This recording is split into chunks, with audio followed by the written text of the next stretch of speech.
شروع اللہ کا نام لے کر جو بڑا مہربان نہایت رحم والا ہے۔ یہ لوگ کس چیز کی نسبت ایک دوسرے سے پوچھتے ہیں؟ کیا اس بڑی خبر کی نسبت جس میں یہ اختلاف کر رہے ہیں؟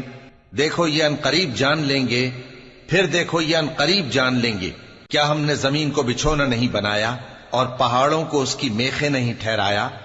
اور ہم نے تم کو جوڑا جوڑا پیدا کیا اور نیند کو تمہارے لیے موجب آرام بنایا اور رات کو پردہ مقرر کیا اور دن کو معاش کا وقت قرار دیا، اور تمہارے اوپر 7 مضبوط آسمان بنائے اور آفتاب کا روشن چراغ بنایا، اور نچڑتے بادلوں سے موسلا دھار میں برسایا تاکہ ہم اس سے اناج اور نباتات پیدا کریں اور گھنے گھنے باغ۔ بے شک فیصلے کا دن مقرر ہے، جس دن سور پھونکا جائے گا تو تم لوگ فوج در فوج موجود ہوگے، اور آسمان کھولا جائے گا تو اس میں دروازے ہو جائیں گے، اور پہاڑ چلائے جائیں گے تو وہ ریت ہو کر رہ جائیں گے۔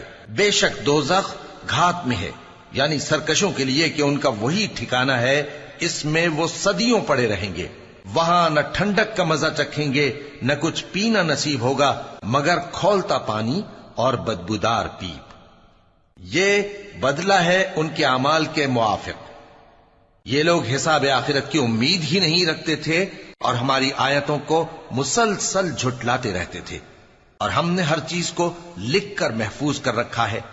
سو اب مزہ چکھو، ہم تم پر عذاب ہی بڑھاتے جائیں گے۔ بے شک پرہیزگاروں کے لیے کامیابی کا گھر ہے، یعنی باغ اور انگور اور ہم عمر بھرپور جوان عورتیں اور شراب کے چھلکتے ہوئے جام۔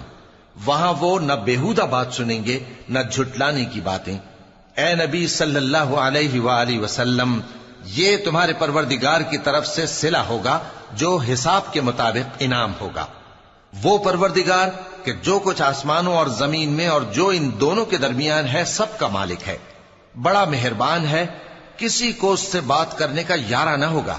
جس دن جبریل امین اور دوسرے فرشتے صف باندھ کر کھڑے ہوں گے تو کوئی بول نہ سکے گا مگر جس کو رحمان اجازت بخشے، اور وہ بات بھی درست ہی کہے۔ یہ دن برحق ہے، پس جو شخص چاہے اپنے پروردگار کے پاس ٹھکانہ بنا لے۔ ہم نے تم کو عذاب سے جو قریب آنے والا ہے آگاہ کر دیا ہے، جس دن ہر شخص ان اعمال کو جو اس نے آگے بھیجے ہوں گے دیکھ لے گا، اور کافر کہے گا کہ اے کاش میں مٹی ہوتا۔